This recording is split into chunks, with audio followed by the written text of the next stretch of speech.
லூக்கா எழுதின சுவிசேஷம் 12வது அதிகாரம் 31வது வசனம். லூக்கா 12:31. ஆண்டவருடைய ராஜ்யத்தை தேடுங்கள், அப்பொழுது இந்த உலகத்தில் உள்ளதெல்லாம் கூட தருவார். ஆமே ஆமே. உனக்கு சுய இச்சைக்கான சுய சிந்தனையான வார்த்தைகளை கேட்காமல் நீ ஆண்டவருடைய நாமம் மைமைப்படுவதற்காக மேலானவைகளை கேளு. கர்த்தர் இந்த பூமிக்குரிய ஆசீர்வாதத்தையும் கூட தருவார். ஆசீர்வாதம், நீ மேலானவைகளை தேடினார், பூமியில் உள்ள ஆசீர்வாதத்தை உனக்கு செழிப்பா தருவார். ஹல்லேலூயா. நீதிமொழிகள் புஸ்தகம் 2வது அதிகாரம் 2-6 வரை வாசி.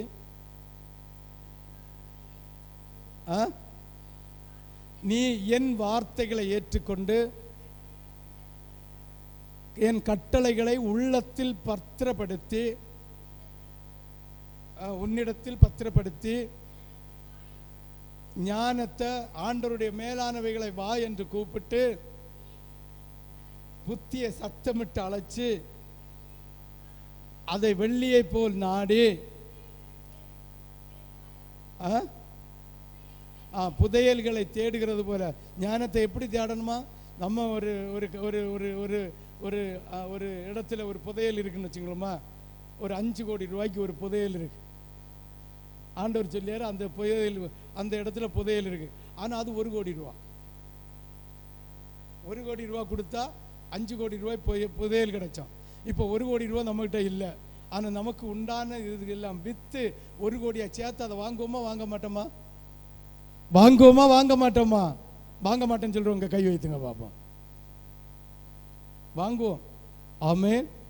இதே போல தேடணுமா? இதே போல உனக்கு உலகத்தில் இருக்கிற யாவையும் வெறுத்து தேவனுடைய காரியத்துக்கு முதன்மையானதை கொடுத்து தேவனுடைய ஞானத்தை நாடு. ஞானம் இல்லாதவன் சபிக்கப்பட்டவன். ஞானம் இல்லாதவன் ஆசீர்வாதத்தை காண முடியாது. ஞானம் இல்லாதவன் குடும்பத்தில் பிள்ளைகளை சரிவர வளர்க்க முடியாது. ஞானம் இல்லாதவன் பெற்றோர்களை அடிமைப்படுத்துவான். ஞானம் இல்லாதவன் பெற்றோர்களை புறந்தள்ளுவான். ஞானம் இல்லாதவன் தன்னுடைய மனைவியை பாதுகாக்க மாட்டான். ஞானம் இல்லாதவன் புருஷனை பாதுகாக்க மாட்டான். அதனால ஃபர்ஸ்ட்ல ஞானத்தை கேட்டு பெற்றுக்கொள்ளுங்கள். ஆமென். 3வது வசனத்தை வாசி. 4வது வசனத்தை வாசி. நாடி தேடுவாய் ஆகில் அப்பொழுது கர்த்தருக்கு பயப்படுகிற பயம் இன்னதென்று உணர்ந்து தேவனை அறியக்கூடிய அறிவை கண்டடைவாய். அப்ப தேவ ஞானம் என்கிற ஞானம் இல்லாவிட்டா தெய்வத்தை கண்டடைய முடியாது.